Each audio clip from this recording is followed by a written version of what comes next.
ക്രിസ്തുവിനെയും ക്രൈസ്തവ ബിംബങ്ങളെയും അപമാനിച്ചുകൊണ്ട് ആരംഭിച്ച 2024 ഒളിമ്പിക്സിൽ നിന്നും ക്രൈസ്തവ വിരുദ്ധതയുടെ മറ്റൊരു വാർത്ത കൂടി പുറത്തു വന്നു.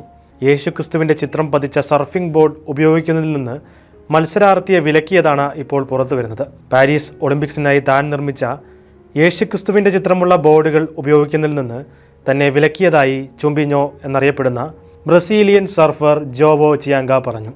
റിയോ ഡി ജനീറോയിലെ പ്രശസ്തമായ ക്രൈസ്റ്റ് ദ റിഡീമർ ചിത്രമാണ് ജോവോ തൻ്റെ ബോർഡിൽ പതിപ്പിച്ചിരുന്നത്.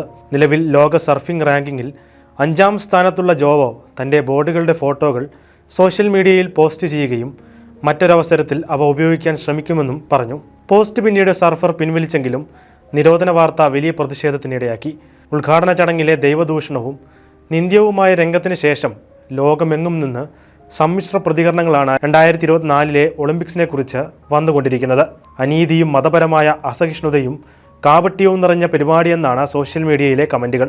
ക്രിസ്തുവിരോധികളുടെ അജണ്ട ഒളിമ്പിക്സിൽ പ്രതിഫലിക്കുന്നതായും ആളുകൾ പ്രതികരിച്ചു.